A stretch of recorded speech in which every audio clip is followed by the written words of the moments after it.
Les recuerdo que en este espacio damos seguimiento a las coyunturas de América eh, a través del movimiento social y el periodismo que nos gusta llamar comprometido.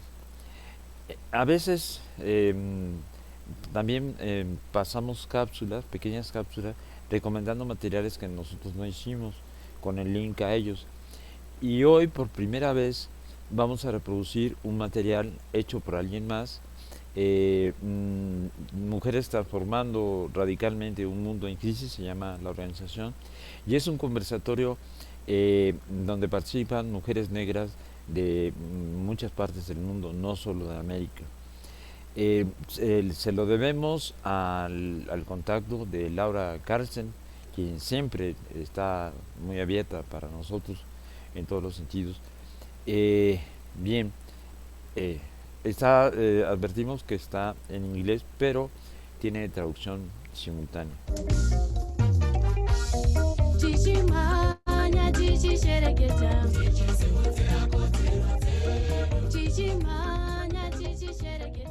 Este llamado Mujeres transformando radicalmente un mundo en crisis. Gracias por conectarse el día de hoy, ya sea en Zoom o en Facebook, y bienvenidas. And now I'll be passing the microphone to Alexa and we will be ready to turn the interpretation function on. Thank you. Thank you, Paulina. My name is Alexa Bradley. I am the Knowledge Director at JAZ and am really thrilled to be embarking on our Dialogue 3. I just wanted to give a few housekeeping announcements before we get started. As Paulina mentioned, if you're in the off or English channel, you should be able to hear me in English.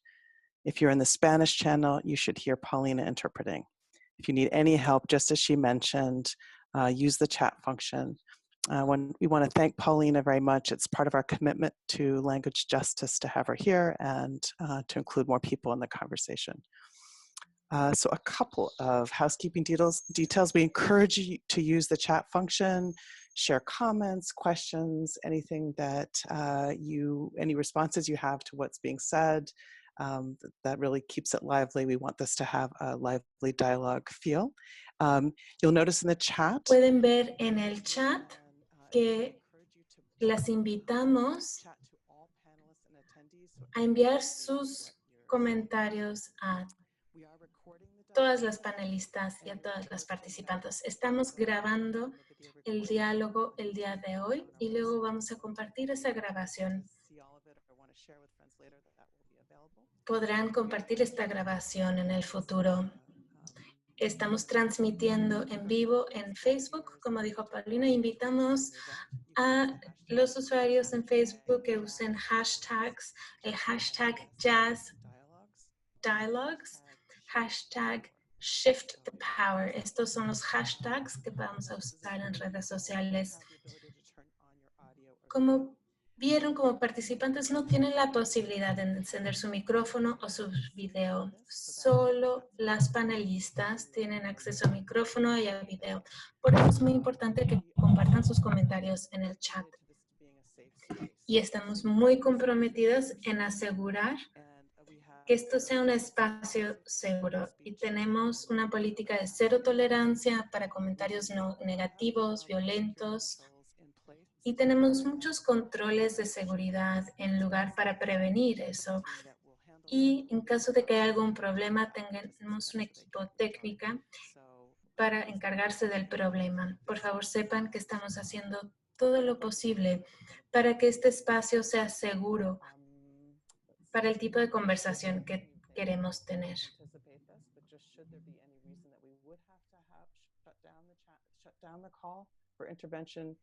Si por algo tuviéramos que cancelar la llamada, les enviaríamos un enlace para que pudieran volver a unirse a la llamada.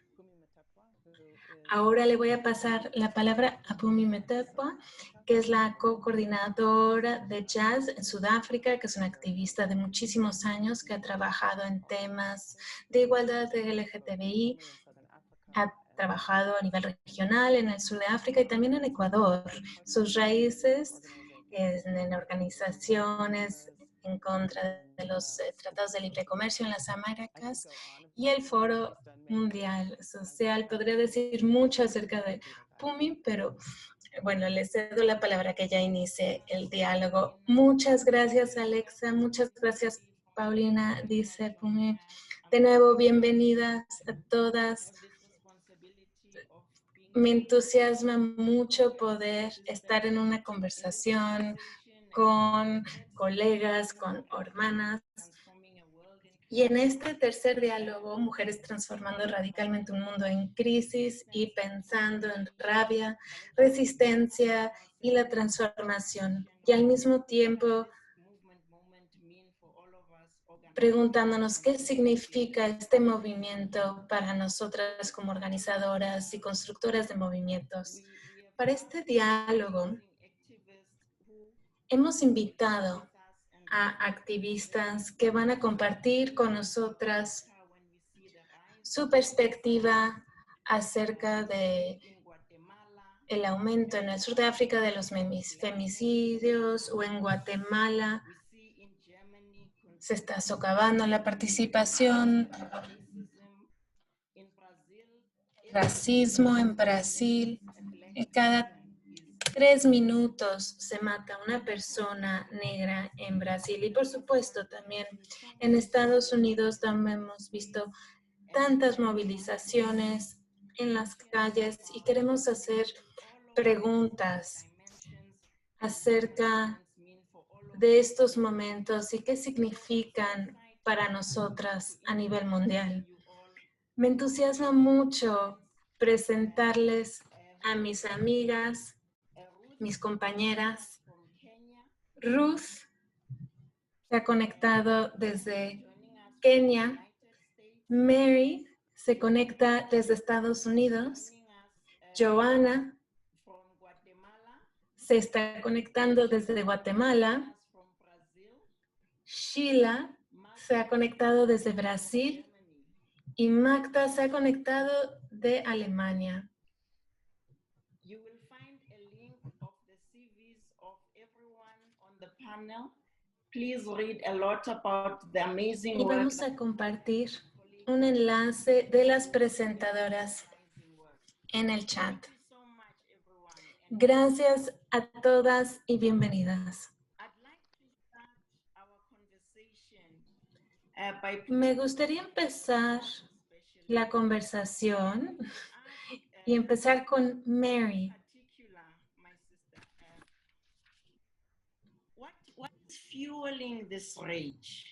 ¿Qué está motivando esta rabia, esta ira? ¿Y cuál es el contexto histórico de este momento en tu zona?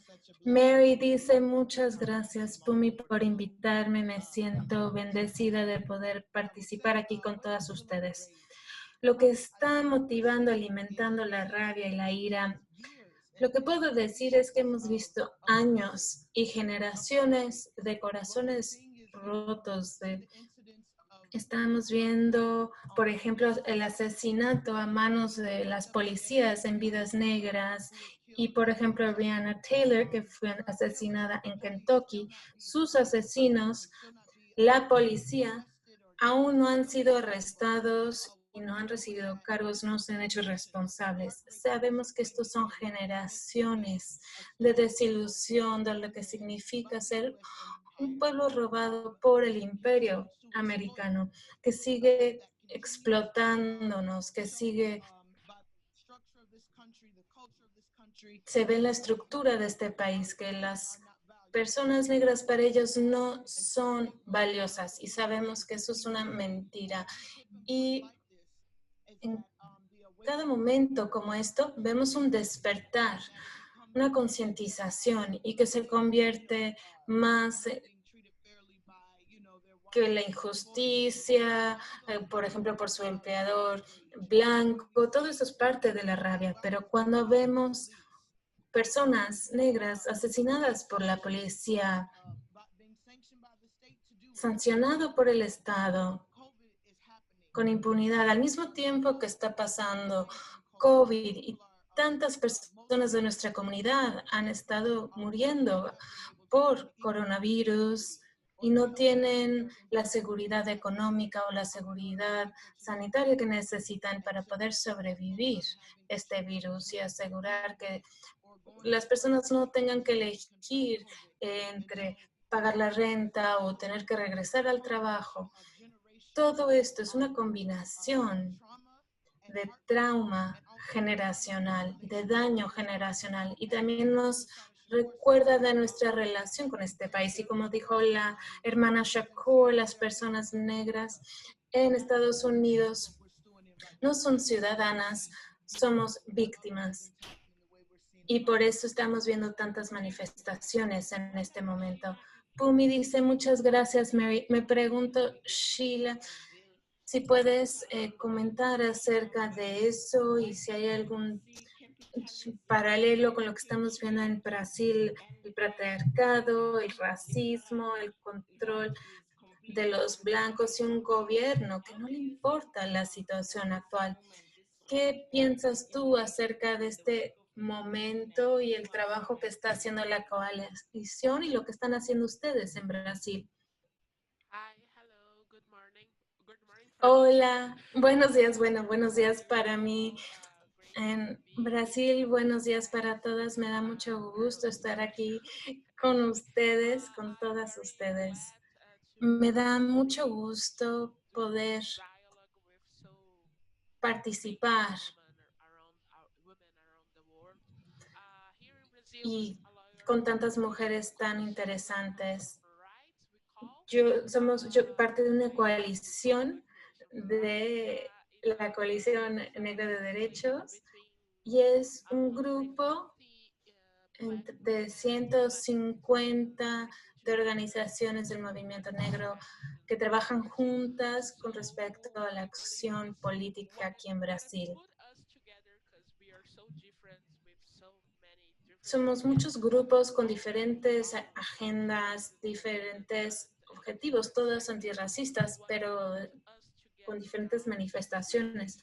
Lo que nos unió en este momento es la rabia, la ira, el enojo, la intolerancia a ser matadas por la policía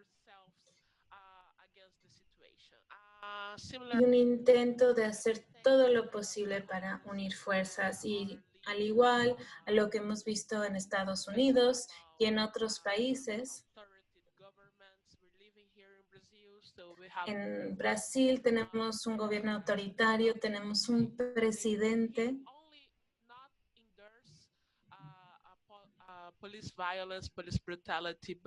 él no solo apoya la brutalidad de los policías, pero él incentiviza, promueve, alenta este tipo de violencia. Nuestro presidente dijo que están en una guerra.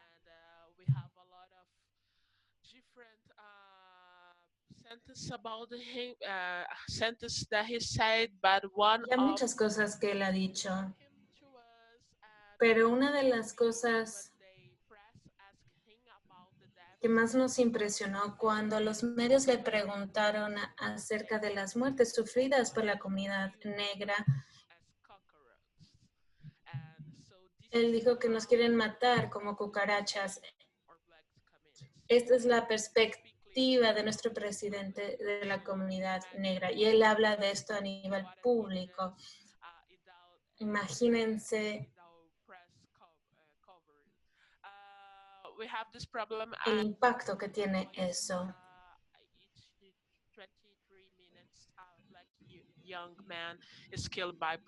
Cada 23 minutos se mata a un hombre joven negro aquí en Brasil. Y esta situación ha empeorado con la pandemia. Hemos visto un aumento en las matanzas a manos de la policía durante el periodo de la pandemia.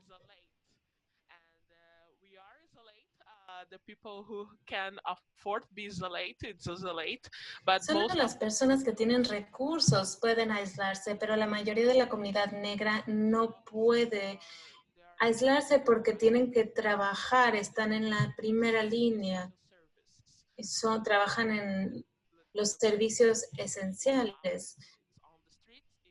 La mayoría de la comunidad negra está trabajando, está fuera, está en las calles y por lo tanto no puede estar en cuarentena, y por eso vemos que la policía está matando a más personas de nuestra comunidad. Y por eso tenemos mucha rabia y estamos luchando para que se escuche nuestra voz en este momento.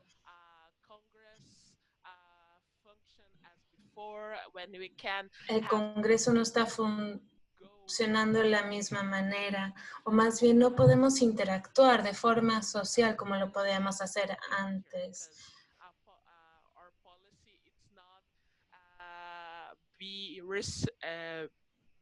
How can I put this? Our policy will use all the force they can do to not turn able La policía está haciendo todo lo posible para limitarnos, para que no estemos en la calle, para que no podamos interactuar.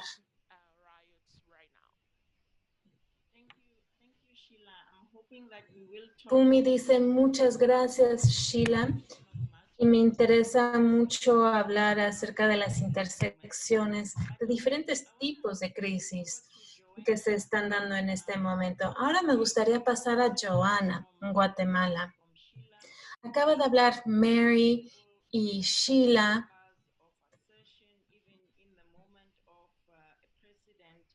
y han hablado acerca, por ejemplo, de un presidente que ha tratado de borrar todo un grupo de personas. Me pregunto, Joana, si podrías compartir con nosotras cómo la rabia y el enojo que tú estás experimentando, cómo se está manifestando en Guatemala en este momento que los grupos negros están tratando de afirmar su existencia.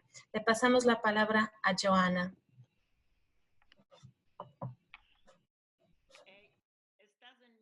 Hola. Saludos a todas, es un gusto compartir pantalla con ustedes. Gracias por la oportunidad y bueno, soy la única que va a hablar en español, honrando la región y de dónde soy. Efectivamente, uno de los elementos que alimenta este coraje o la ira en estas luchas que tenemos contra el racismo es que en Guatemala, como en muchos otros países de la región, para muchas personas, demasiadas todavía, el denunciar el racismo resulta exagerado, porque en una comprensión muy limitada sobre lo que es el racismo o la discriminación racial, pareciera ser que únicamente se expresa o se vive si hay actos de masacres o si hay asesinatos directos, lo cual en el país no está ocurriendo. Pero sí hay perfilación racial, sí hay criminalización de los cuerpos negros y estos prejuicios raciales están instalados en personal de seguridad, tanto pública como privada, y en operadores de justicia. Entonces, a la hora de eventos de violencia y de discriminación, por lo general hay revictimización de las personas que son víctimas de estos hechos o desestiman los casos porque no parece tan grave o tan importante. Entonces eso es algo que da mucho coraje todavía. Además, el racismo estructural y la exclusión histórica que han padecido el pueblo garífuna y las poblaciones afrodescendientes del país es algo que continuamos arrastrando hasta la modernidad, ¿verdad? Pareciera ser que todo ha quedado atrás con la abolición de la esclavitud, con la firma de los acuerdos de paz, pero no es así. En los imaginarios sociales, en las prácticas de convivencia y en las relaciones de poder a nivel de participación y representación, todavía se nos considera de alguna manera como la población salvaje, la población que no tiene la capacidad o los perfiles profesionales para ocupar estos espacios, y por ende las crisis preexistentes de estas poblaciones que están caracterizadas por ser olvidadas por el Estado, se agudizan cuando tenemos otras coyunturas de crisis como la actual pandemia global, ¿verdad? Y entonces eso evidencia cómo hay poblaciones más vulnerables, y no solo en el aspecto de estar expuestos a la infección directa, sino las situaciones de vida para poder sobrevivir a esta situación, a esta coyuntura. Y por último, algo que alimenta muchísimo también el coraje es que persiste la folclorización. Ese estigma, ¿verdad? Que también hipersexualiza los cuerpos negros, sobre todo a las mujeres y a las jóvenes negras y afrodescendientes. Entonces hay supuestos sobre la disposición sexual, sobre la disposición al trabajo de explotación, sobre prácticas no deseadas, digamos, que se asocian con la negritud. Y entonces eso da todavía mucho coraje porque en pleno siglo XXI vemos que los imaginarios sociales están todavía muy retrasados en cuanto a entender las dimensiones de la vida y de la dignidad humana de las personas negras. Thank you so much, Joanna, for that, for bringing us so close to your reality. Muchas gracias, Joanna, por explicarnos tu realidad. Ahora me gustaría preguntarle a Magda. Magda se ha organizado con la iniciativa negra en Alemania. Vimos a tantas personas en Alemania salir a las calles y continuar con la lucha, pero ¿qué destaca de este momento con respecto a la rabia y a la resistencia que las motivó a salir a las calles? ¿Y cómo se relaciona eso con el contexto histórico? Magda dice, muchas gracias por invitarme a ser parte de esta conversación. Me inspira mucho lo que han dicho las hermanas. Yo diría que en plena pandemia mundial, los estados nos han dicho que nos tenemos que quedar en casa para salvar nuestras vidas. Sin embargo, las personas negras siguen siendo asesinadas en Estados Unidos, en Alemania. Y esto alimenta la rabia porque nos damos cuenta que nosotros, como un grupo, una comunidad negra, tiene que salir a las calles para salvar nuestras vidas en todo el mundo. Y lo que puedo decir que destaca de este momento es que son las personas jóvenes que se están organizando. Cuando vemos las acciones que se han llevado a cabo en Alemania, por ejemplo, en Frankfurt, donde vivo yo, más que nada se ha organizado por personas muy jóvenes, entre 19 y 22 años. Y que esto es una nueva experiencia para ellos con respecto a activismo y a la organización. Son muy inteligentes, son muy radicales con respecto a las vidas negras. ¿Son solo las vidas de los hombres negros o las coyunturas de las fobias con respecto a las preferencias sexuales? Y esto me da mucha esperanza y me entusiasma mucho y me hace pensar en qué podemos usar, qué podemos hacer con este momento. Y no solo en Alemania, pero en todo el mundo, para poder comunicarnos con muchas comunidades negras y muchos movimientos negros que han existido durante décadas. Y la violencia de los policías es un enorme problema en Alemania. Me relaciono con lo que dijo Joanna con respecto a la experiencia de los afrodescendientes en Guatemala, donde el racismo no se entiende en el discurso público.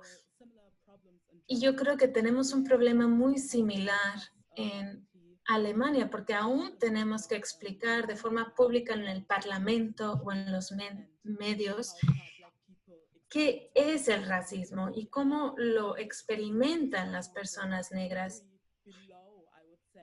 Y yo creo que estamos muy por detrás de otros países como Estados Unidos con respecto a esta concientización del racismo. Y muchas organizaciones de las vidas negras importan en Alemania están recibiendo llamadas de los medios y preguntan, por ejemplo, ¿cómo viven el racismo en Alemania?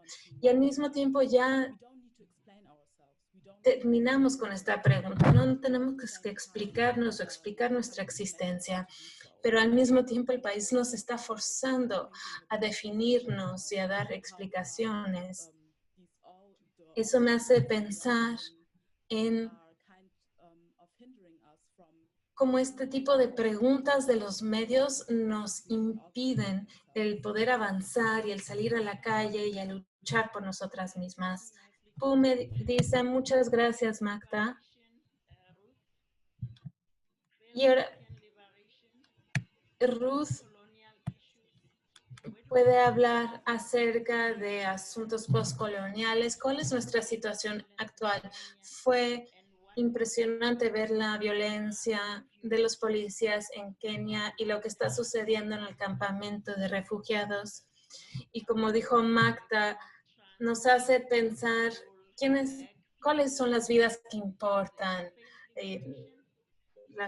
Las vidas negras, las vidas queer. Ruth dice, una de las cosas que estaba pensando al escuchar a Magda es que en este país, como en la mayoría de los países en este continente y en todo el mundo y basado en la formación de la policía, los que son reclutados para ser policías o militares en Kenia son personas de comunidades muy pobres, normalmente comunidades rurales, y es increíble ver cómo el Estado se aprovecha de las clases obreras y pobres para oprimir a las comunidades de bajos recursos.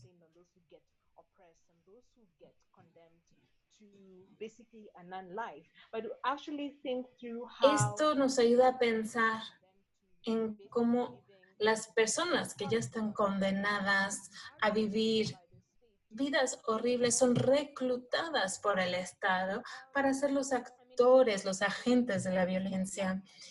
Y es importante también preguntar cuáles son las vidas negras que importan. Y para las feministas negras en todo el mundo ha sido muy importante porque sabemos que los hombres negros se encuentran en una coyuntura muy específica con respecto a la violencia estatal. También sabemos que vivimos en una sociedad en la cual uno es transgénero, queer, no binario. Eso atrae más violencia debido a las coyunturas que están relacionadas en cómo se expresa nuestra sexualidad y en nuestras clases sociales. No podemos hablar de la violencia estatal, policial, militar, y no solo las matanzas de los policías, pero la violencia también no tener acceso a la educación o de sistemas sanitarios fallidos, la violencia de sistemas educativos fallidos, la violencia de no poder darle de comer a la familia como un legado del colonialismo, donde las personas no tienen acceso a la tierra y los terratenientes, élites nacionales o internacionales, sé que Pumi es de Sudáfrica, podría hablar de esto durante 30 días sin parar.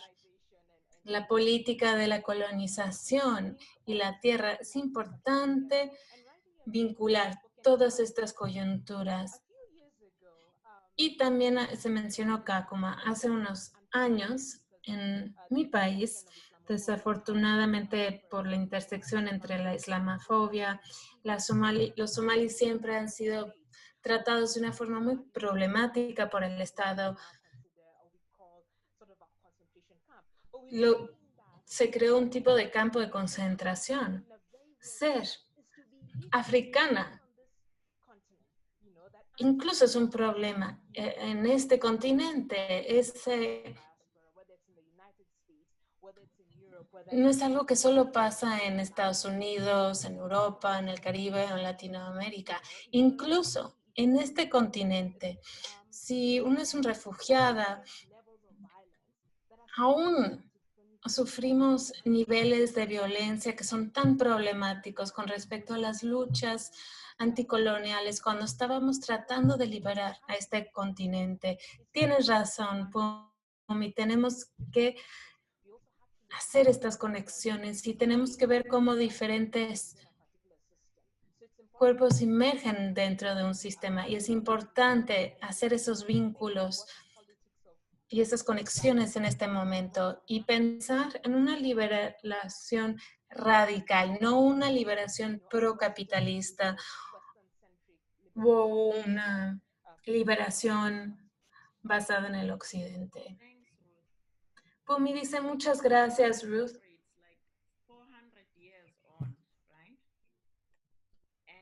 Con una historia de 400 años y estamos pensando en cómo desmantelar las estructuras de opresión. Con 400 años de experiencia. Cuando pensamos en la transformación del poder, en recanalizar estas energías, ¿qué es lo que estamos empezando a ver? Empezamos con Sheila.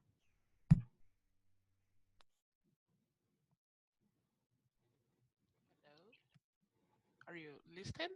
Yeah. Sheila dice, ¿me escuchan? Hearing about those experiences and those situations, I believe we had a lot of in common. Sheila dice que tenemos mucho en común. La falta de reparaciones, de la esclavitud, todo lo que nos reúna el día de hoy.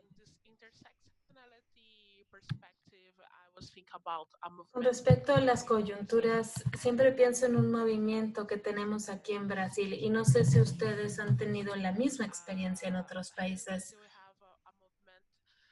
Aquí en Brasil tenemos un movimiento liderado por madres y la rabia es lo que las motiva a ellas.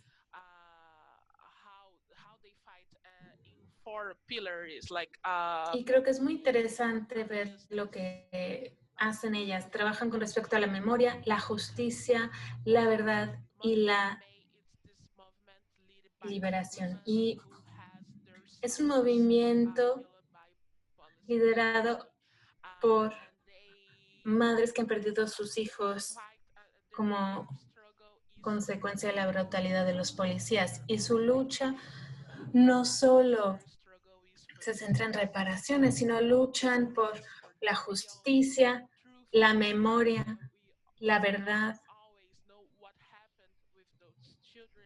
No siempre se sabe qué pasó con esos niños, estos hombres que fueron asesinados, y es una lucha para la libertad. Lo que dicen ellas es que nunca seremos del todo libres si nuestras vidas, nuestra comunidad está siendo asesinada.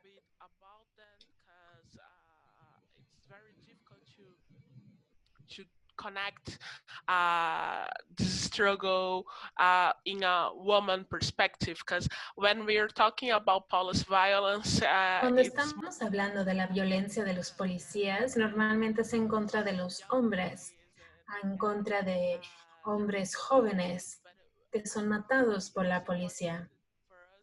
Pero creo que es importante que tengamos en cuenta cómo esto afecta a las mujeres. Por ejemplo, en Brasil, las mujeres son encarceladas por temas relacionados a las drogas. La experiencia de la violencia tiene que ver con un encarcelamiento masivo o nuestras experiencias de hijos, esposos, hermanos que nunca regresan a casa. Y también somos víctimas de otro tipo de violencia que no mencionamos como violación sexual, violencia en contra de nuestros cuerpos, violencia en contra de nuestra integridad. They're torturing about torture by policy and how there's has La this tortura de los policías. of our places. So the violence we suffer just to be on the streets, just to be at the public space, reivindicating our Y right. normalmente, Pumi, I think I didn't answer perdón, your Pumi, question. creo que no respondí la pregunta completamente The last part, 'cause porque of bad connection, but I no was escuché la última parte, pero estaba pensando en estos temas so y en important cómo las mujeres talking son about this struggle tan against importantes cuando violence estamos for hablando violence, and I was thinking the role de nuestra mothers lucha. have, the mothers lead Y estaba hablando de acerca de cómo las madres lideran always este takes a part movimiento. of me that Y with siempre my dicen boys, a part of me that with my sons that I lost for this system. So que perdieron a sus hijos only en continue ese living sistema. because of the struggles they carry on. So it's very it's also it's a pretty movement, but it's a Es un movement movimiento muy importante, es un movimiento muy conmovedor. when they put together other mothers that suffers the same violence, they relive the experience of violence. So Y I ellas think a veces reviven la experiencia de violencia y es un recordatorio constante del sufrimiento. put themselves in this struggles institutional on the streets, on the Y cuando participan en manifestaciones en la calle, so I was thinking about that. y bueno, yo estaba pensando We're talking en about ellas cuando nuestras compañeras estaban compartiendo sus experiencias. Me dice muchas gracias. Sí, es un tema muy importante, cómo transformamos el poder. Y Mary, el trabajo que has hecho tú con respecto a mujeres encarceladas. Y muchas de nosotras fuimos colonizadas y que pensamos en acudir a la policía o, por ejemplo, si hay una violación sexual, reportárselo a la policía en una búsqueda de justicia. Mary, ¿podrías conectar con lo que dijo Sheila y el trabajo que están haciendo las madres y vincularlo no solo con el trabajo con las policías y la liberación de las madres y las madres como el centro del cuidado? Mary dice, sí, yo creo que hay unas sinergias muy importantes en este momento con respecto a las mujeres que tienen este aspecto divino, femenino, y no solo con respecto a la ideología, pero con una política feminista, negra, queer, y cómo eso nos permite cambiar y transformar el poder. Hemos estado trabajando en un proyecto para liberar a las madres encarceladas y es un recordatorio de lo que hemos hecho para liberarnos y lo que significa colectivizar nuestros recursos para poder liberarnos y para poder retomar ese poder en nuestras comunidades y no tener que esperar hasta que un abogado o el sistema judicial diga que podemos ser libres. Y lo que ha posibilitado ese trabajo es que hemos visto modelos que ayudan a estabilizar a personas que han estado encarceladas, no solo para liberar a nuestra comunidad, sino para poder cuidarnos. Y para no depender del Estado, necesitamos la autodeterminación para cuidar a nuestra comunidad. Y eso tiene que ver con cómo nos gobernamos. Y muchas de las personas que están haciendo este trabajo en este momento ven muchas oportunidades. Por ejemplo, cuando estamos hablando aquí de reducir el financiamiento que recibe la policía.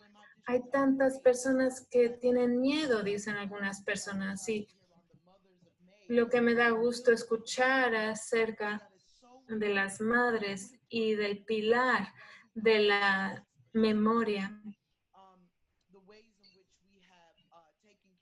es recordar las formas en las que nos hemos cuidado sin el Estado y poder identificar también dónde nos equivocamos, en particular con la violencia patriarcal y la violencia de género. Eso es algo que aún sigue desarrollándose, pero en este momento no queremos que la policía sean los que responden a problemas en la comunidad. Y eso significa que es una invitación espiritual para nosotras. Y entonces, ¿qué voy a hacer yo para hacer un santuario para mi vecina, mi vecino, mi hermano, mi hermana? Y asegurar que incluya todas las vidas negras. Y hace unas semanas se compartió un video de Ayana Bior, de una mujer trans, que fue golpeada por hombres negros en una tienda en Minneapolis. Y estábamos enojadísimas, no solo porque estábamos impresionadas y chocadas, pero porque nos ayuda a ver que todavía hay mucho trabajo por hacer para desmantelar la violencia patriarcal y poder llegar a la raíz de esos problemas. Y creo que hay mucho que falta por hacer con respecto a la memoria de nuestras comunidades. Si podemos recordarnos quiénes somos, dónde pertenecemos, cuál es nuestra relación con este país y nuestras comunidades alrededor del mundo, eso nos ayuda a reclamar nuestro poder y a transformar los sistemas comunitarios en los cuales participamos. Y creo que el partido de Black Panther habló de esto. La necesidad de organizarnos de una manera en la cual mostramos lo que es posible, donde reflejamos la visión del mundo que queremos crear. Y por ejemplo, en Jackson, Mississippi, con el Instituto de Incidencia, están trabajando con grupos que están interrumpiendo la violencia comunitaria. Perdón, les pido una disculpa porque se me olvidó el programa. Pumi dice, no te preocupes, te recordarás. Mary dice, sí, esas son las posibilidades. Pumi dice, sí, nos tenemos que hacer tantas preguntas.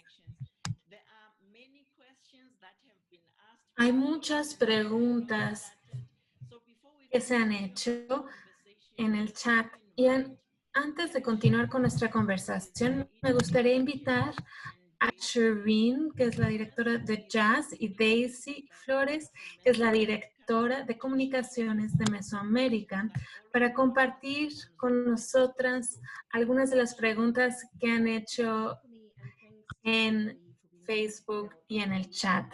Shireen dice, muchas gracias a todas por participar en esta conversación. Tenemos más de 200 personas escuchándonos y participando en el diálogo y que están haciendo preguntas. Y tenemos una gran variedad de preguntas. Y las que he elegido aquí es para transmitirles una idea del tema de estas preguntas. Por ejemplo, el significado de la transformación y cómo la rabia de forma positiva y negativa alimentan las energías necesarias para la transformación. Hay preguntas acerca de cómo centrar las voces de las mujeres negras y cómo pensar en solidaridad, en cómo nos conectamos. Y las diferentes visiones. ¿Cuál es el mundo que queremos crear? ¿Cómo nos organizamos para generar un cambio? ¿Cuáles son las estrategias y las tácticas que podemos usar y recordar de luchas pasadas que son relevantes para el día de hoy? Y también preguntas acerca de cómo nos organizamos. Hay algunos puntos que me gustaría destacar. Este es un momento de movimientos y hay varias preguntas que se centran en los puntos claves que identifican las panelistas para asegurarnos que usemos este momento, que podamos aprovechar este momento para no regresar a esa vieja normalidad, a ese viejo sistema, esos 400 años al siglo XIX o a la situación de 1980. Hay varias preguntas que se centran en eso y hay otras preguntas que se centran en lo que acaba de decir Mary. Son preguntas que tienen que ver en ejemplos prácticos, ejemplos concretos en los cuales ustedes están cuidando a su comunidad, están cuidando a sus aliadas de forma independiente, sin incluir al Estado. ¿Cómo se están cuidando ustedes? Y hay una pregunta muy específica para Sheila con respecto a la muerte de Cleonice González y su muerte y el significado de su muerte para los movimientos alrededor del mundo.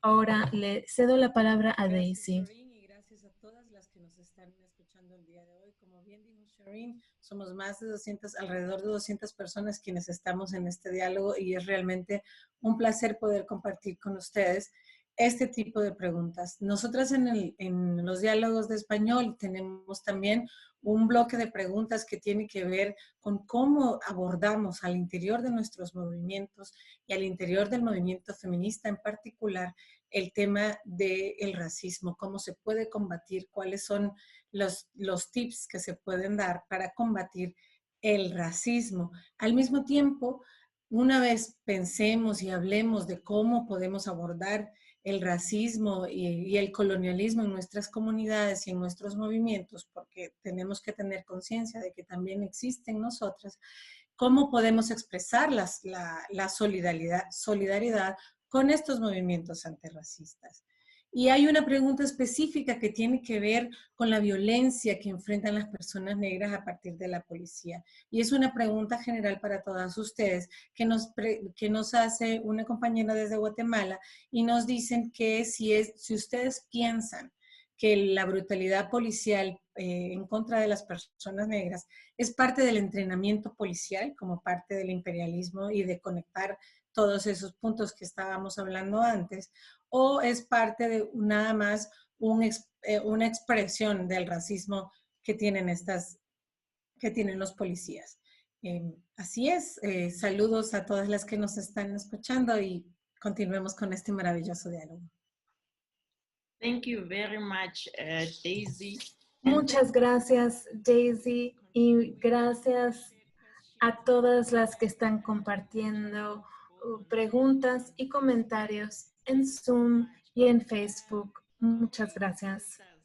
Compañeras, hermanas, recibimos preguntas específicas, pero muchas de las preguntas se centran en nuestros movimientos y las oportunidades, cómo podemos aprovechar las oportunidades, qué tenemos que defender y qué tenemos que construir.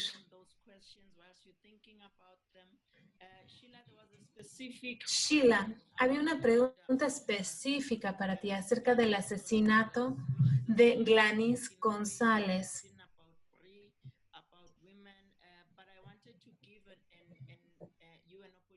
Me gustaría darte una oportunidad para responder esta pregunta, porque creo que muchas de nosotras nos podemos relacionar con respecto a este asesinato de Clarín. Sheila dice, creo que es muy importante para nosotras hablar acerca de su muerte y hablar acerca de cómo podemos relacionarnos con esta lucha. Muchas gracias, Shirin, por preguntas.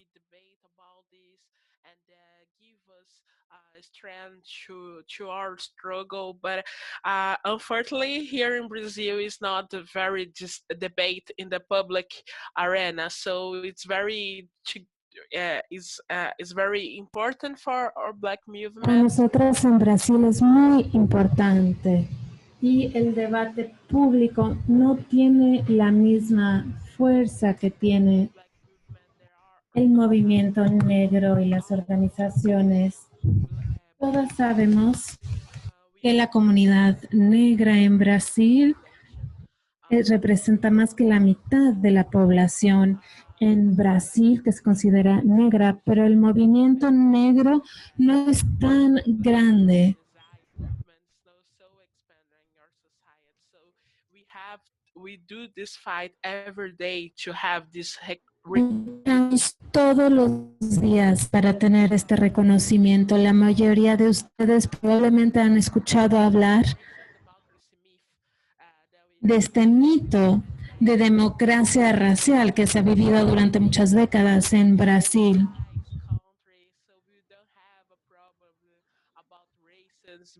Se dice que Brasil no tiene un problema de raza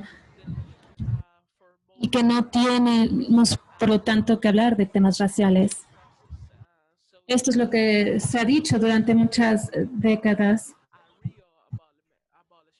Una abolición legal, pero no hemos visto una solución real.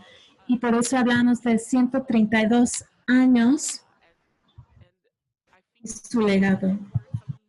Y creo que tenemos mucho trabajo que hacer con respecto a la memoria y a lo que dijo Mary.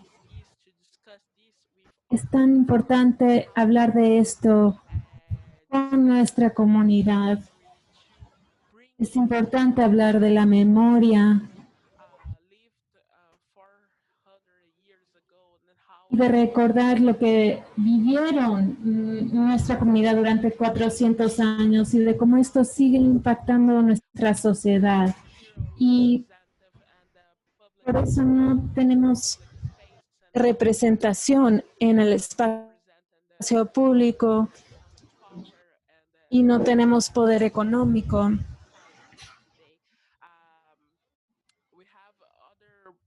Death that you probably hear about. There is Marielle Franco. There was a Marielle Franco también fue asesinada, una congresista aquí en Brasil que fue matada por los paramilitares en Río de Janeiro.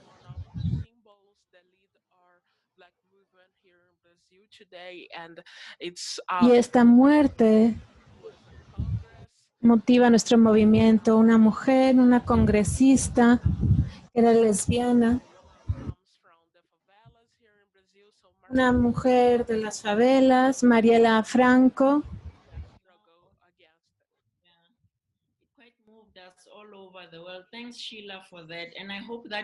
Kumi dice muchas gracias, Sheila, y espero que puedas compartir los recursos acerca de Gladys para que todas tengan más detalles acerca de su asesinato. Ahora voy a pasar con Joana. Donde hay mucho racismo y al mismo tiempo la solidaridad. Un lugar con una historia maya y que representa para ustedes hablar acerca de los movimientos en este momento. También oportunidades porque estamos enfrentando, sobre todo en el contexto nacional, esa negación, la invisibilidad y la subestimación de la negritud y de la presencia, esa presencia histórica, pero lo que ha significado los aportes a la economía, al desarrollo del país, no solo desde la cultura y el folclore. Entonces también es como una invitación a cómo hermanar transnacionalmente esas luchas, ¿verdad? Y cómo conectar con la historia y con las reivindicaciones en otras latitudes que nos permiten también tener algunas orientaciones de cómo dinamizar nuestra lucha, dinamizar las propuestas y efectivamente ir logrando avances.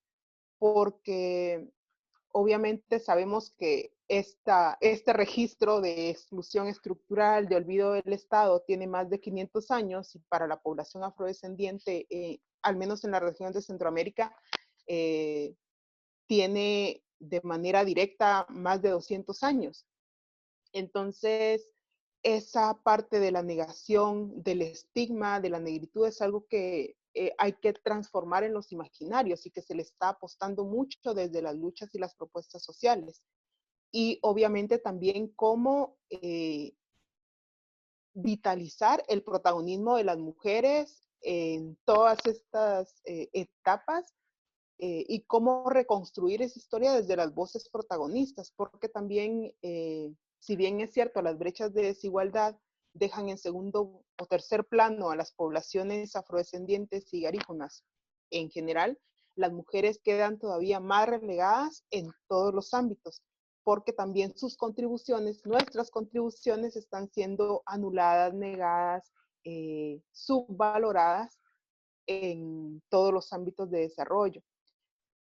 Pero además, por ejemplo, en la realidad de Guatemala, en el imaginario social, pesa mucho el fenómeno no tan reciente, pero tampoco tan antiguo del conflicto armado interno, que significó 36 años de conflicto armado interno en el país, y que en el imaginario social pareciera ser que como las poblaciones afrodescendientes estaban ubicadas geográficamente en lugares donde no hubo confrontamientos directos, mucha gente piensa que no afectó, y lo cierto es que los efectos, los impactos de este conflicto armado interno también se tradujo en más exclusión, más aislamiento, pero también desplazamientos forzados, tanto de población negra guatemalteca que migró hacia Estados Unidos sobre todo, y que por eso ahora hay un fuerte colectivo más organizado en los últimos años, pero hay una fuerte representación de personas garífunas, por ejemplo, en Nueva York, y otras personas afrodescendientes en otras partes de Estados Unidos, pero además los desplazamientos internos significaron reconfigurar los mismos territorios municipales departamentales. Y entonces, en los lugares donde ha estado tradicionalmente más presente la población negra del país, que es toda la parte atlántica, el Atlántico Norte, ni siquiera allí es mayoría de población, porque ha habido mucha llegada de población indígena maya quechí, por ejemplo. Entonces, eso reconfigura el poder a nivel local, porque si ni siquiera en el territorio donde tienes mayor presencia en el país, eres mayoría, tienes menos posibilidades de representación en los espacios de toma de decisiones y menos posibilidades de que te tomen en serio tus propuestas y que los proyectos y procesos de desarrollo sean integrales y con una mirada no solo de división territorial o geográfica, sino una mirada de pueblos, una mirada de identidades. Y vemos cómo toda esta institucionalidad que se creó a raíz de los acuerdos de paz, que buscaba reducir las brechas y superar los problemas de racismo y de exclusión, por un lado, no llegamos a cumplir ni la cuarta parte, o sea, no hemos llegado a cumplir ni la cuarta parte de los objetivos y de los acuerdos a 30 años, pero además esa institucionalidad está viéndose cada vez más amenazada, más debilitada y desmantelada. Actualmente, por ejemplo, está la Secretaría de la Paz sin muchas posibilidades y recursos. Está el Fondo Indígena, que no tiene representación actual de personas negras, garífunas o afrodescendientes. Tampoco hay representación actualmente en la Comisión Presidencial contra el Racismo. Y un golpe grave contra el avance en cuanto a la institucionalidad creada para las mujeres es que se deshizo, se eliminó la Secretaría Presidencial de la Mujer, bajo el argumento de que su creación fue ilegal y demás. El problema es que en lugar de fortalecer esta institucionalidad, creando, por ejemplo, un ministerio, se reduce a una intención de crear una comisión presidencial, que sabemos que en rango jerárquico ese es un retroceso a todas luces. Además, esta Secretaría Presidencial de la Mujer era la que había estado, que tenía bajo su jurisdicción, digamos, la implementación de políticas integrales para la promoción y el desarrollo de las mujeres. Y también se había anexado la agenda de las mujeres garífunas y afrodescendientes del país, que se estuvo desarrollando por más de 10 años y que el año pasado finalmente se logró actualizar con más representación de la diversidad de mujeres garífunas y afrodescendientes del país, y ahora nos quedamos sin una institución que la respalde. Entonces, ese tipo de situaciones expresan qué tan vulnerables somos y qué tan poco le importamos a nuestro sistema. Además, en cuanto a contar con datos desagregados por identidad o por etnia, estamos súper atrasados a nivel de todos los indicadores sociales.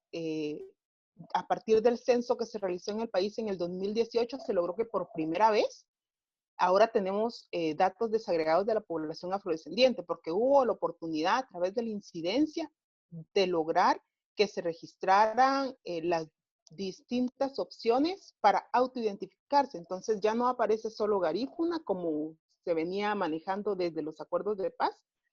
Se habilitó, digamos, esta categoría de autoidentificación para las otras expresiones de las comunidades afrodescendientes, pero el resto del sistema, las instituciones siguen pensando simplemente en 4 pueblos, nada más en el país, que son garífuna, xinca, maya y mestiza. Y entonces el resto que no tenemos reconocimiento formal, reconocimiento oficial en el país, seguimos sin tener posibilidades de recibir esa atención. Yeah. Entonces hay como mucho desde dónde. Yeah, but Joanna raises this. Muchas gracias, Joanna. Joanna dice que hay,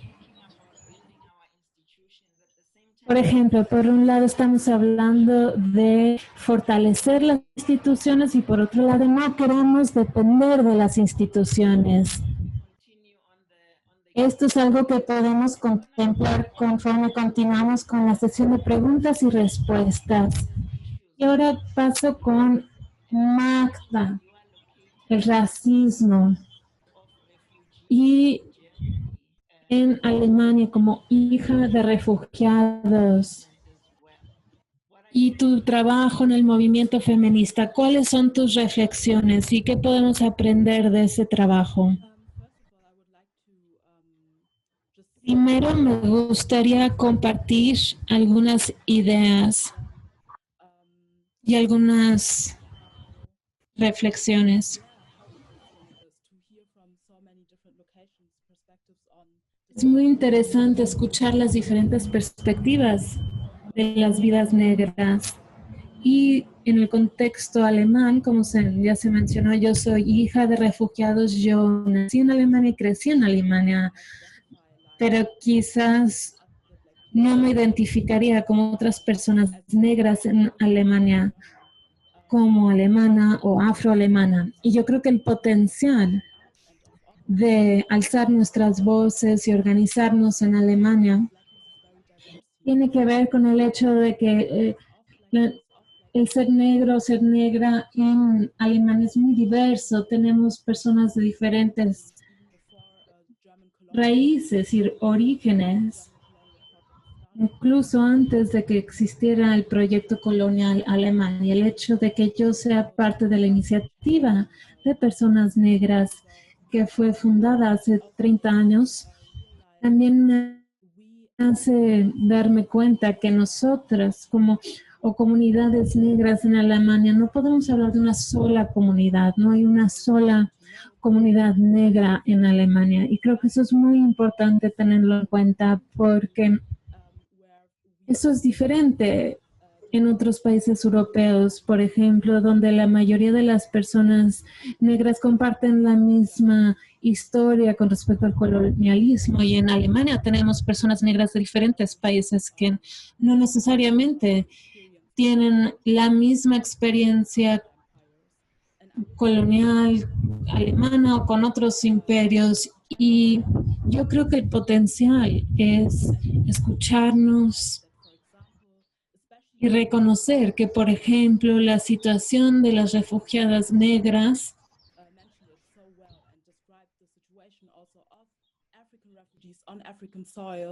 y las refugiadas negras en el continente africano y las refugiadas en Europa.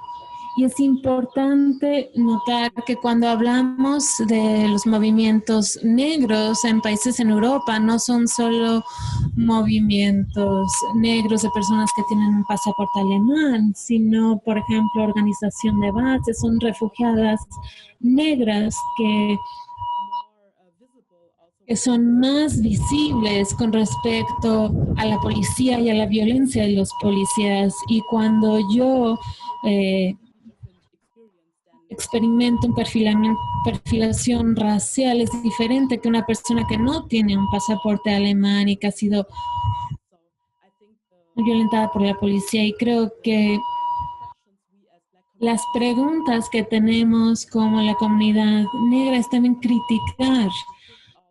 Una crítica de la fundación del Estado alemán y criticar las políticas alemanas y criticar la situación de las refugiadas negras en Alemania que están siendo silenciadas por comunidades, porque cuando hablamos de refugiadas en Alemania no vemos refugiadas negras en Alemania, están siendo invisibilizadas por comunidades negras. Y creo que es muy importante tener esto en cuenta y como se dijo cuando fueron a Berlín hace varios años que el movimiento del siglo XXI es el movimiento de las refugiadas. Y podemos ver cómo se está movilizando alrededor del mundo por refugiadas negras en Europa y en el continente de África. Y la pregunta que hizo Pumi, una pregunta de la sesión de preguntas y respuestas, y el papel que han jugado las organizaciones feministas y cómo pueden avanzar prácticas antirracistas. Yo diría que crear espacio para mujeres marginalizadas, para mujeres negras, en particular en Alemania, donde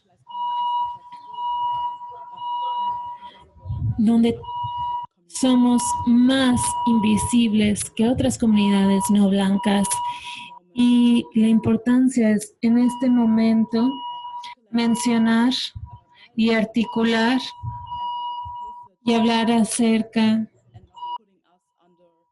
de la violencia en contra de las personas negras y no mezclarlo con las comunidades marginalizadas que están viviendo en Europa y que tienen otras historias, la historia de personas negras en Europa o en Alemania. Y también para Joanna, y lo que dijo Joanna, me hizo muy interesante con respecto a los datos.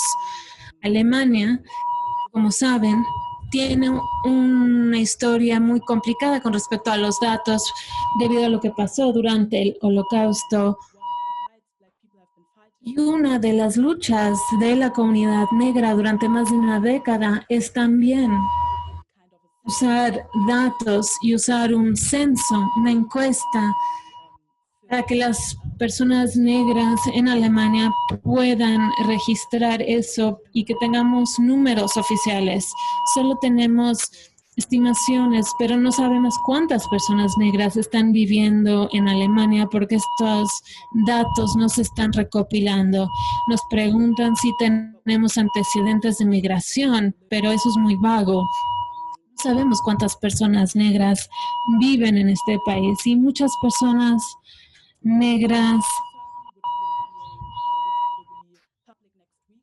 van a empezar a usar una encuesta, van a empezar a usar la próxima semana. Se llama el censo y se va a usar en francés, inglés y en alemán. Y esperamos que con este esta encuesta podamos tener acceso a más cifras, a más datos y así poder mejor presionar a las autoridades. Me dice, muchas gracias, Magda.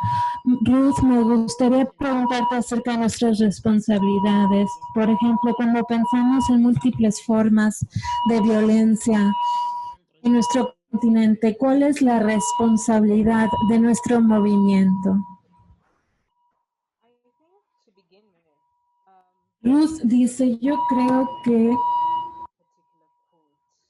voy a empezar con una cita que se me hace muy relevante, que dice que Jack Alexander, la feminista negra de Estados Unidos, dice que debemos conocer nuestras historias.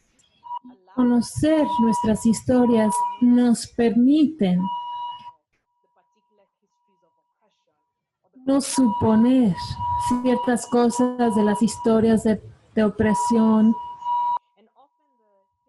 Y a menudo las historias de opresión, las historias de represión y de movimientos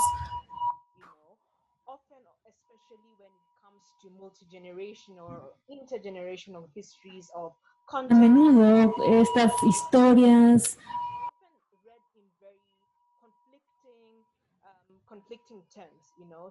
se ven de diferentes maneras. Para empezar, yo creo que es importante entender nuestras historias de una forma muy detallada y muy específica. El segundo punto, me encanta lo que acaba de decir Magda. Las personas negras no son homogéneas. Incluso en Kenia o en Nairobi, no somos un bloque. Es importante preguntarnos cuáles son las visiones que tenemos, cuáles son nuestras metas y nuestros objetivos. Significa que tenemos que abandonar ciertas ideas y esto es lo que siempre han protegido las feministas.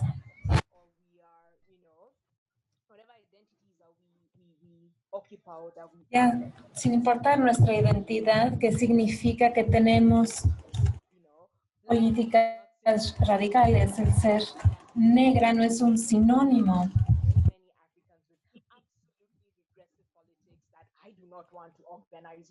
In fact, it's probably my lifelong struggle to basically ensure that I dismantle or work in movements to dismantle those ideas. So it's important for us to Es importante para nosotras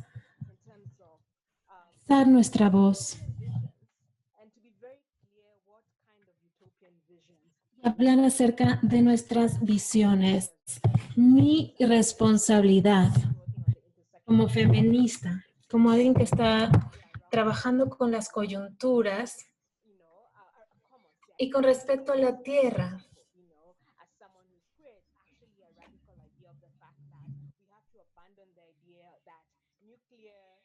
Por ejemplo, que las familias funcionan de cierta manera. Hay una política de cuidado. Básicamente, tenemos que pensar en nuestras historias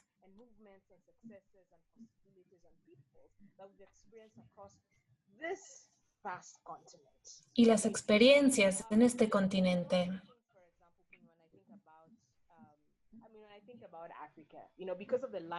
Y pienso en África.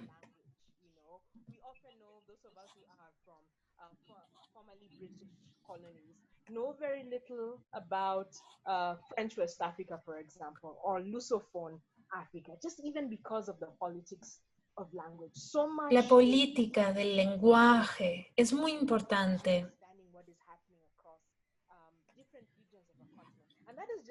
Es importante para diferentes regiones.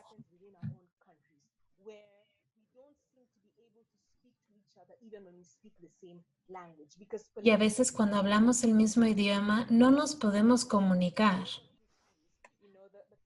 porque hay heridas del pasado, hay democracias y historias coloniales y dictaduras y violencia. Todo eso nos complica la comunicación y no nos vemos como compañeras, como hermanos y hermanas, como personas que pertenecen a este continente. Y yo creo que eso es muy importante. Y yo creo que nuestra responsabilidad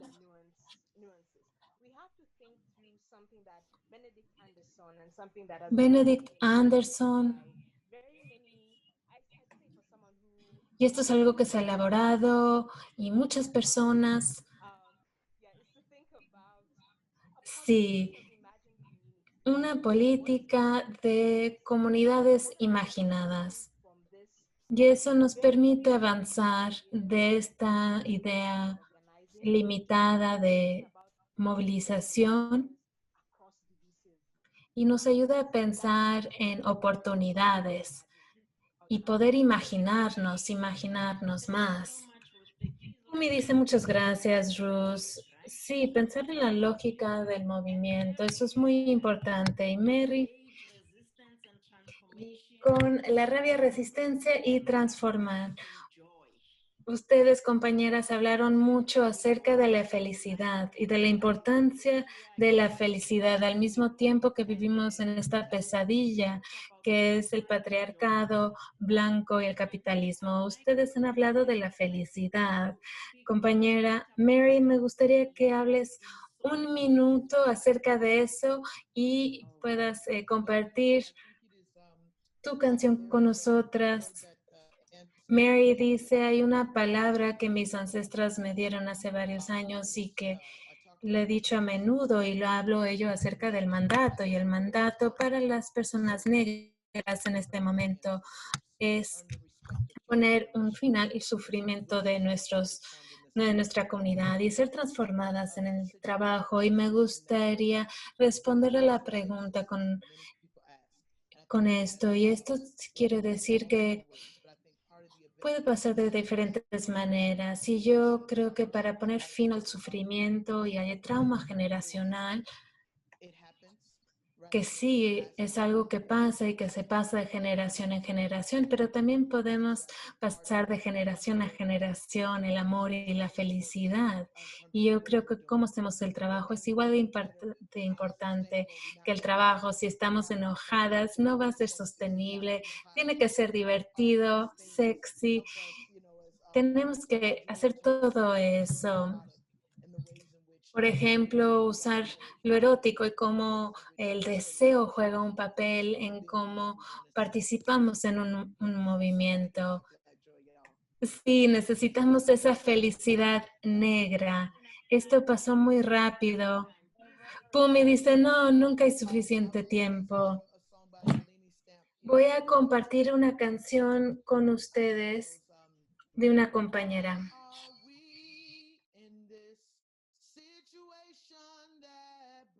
Us down. Can't you see we are losing patience with oppression now? The people will rise, the people will rise, the people will rise, the people will rise, the people will rise, the people will rise. Thank you. Viva, comrade, viva. Thank you so much, everybody. Time is never... Gracias, muchas gracias. Nunca tenemos suficiente tiempo. Muchas gracias. Jenna Weatherbone, Sheila Carvalho, Ruth Nyambuya, Mary Hooks y Magda Isaac. Muchas gracias por pasar la última hora y media con nosotras.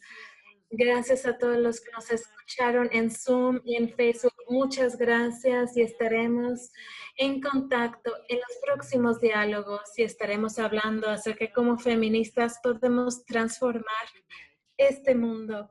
Muchas gracias y buenas noches.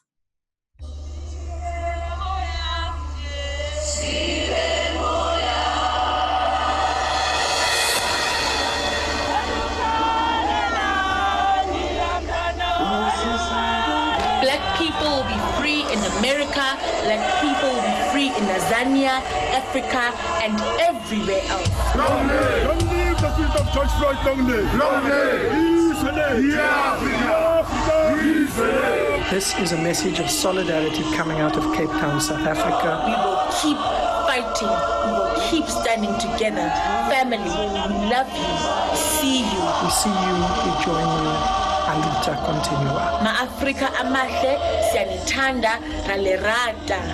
Freedom, uhuru, now. Defend Black lives, defund the police.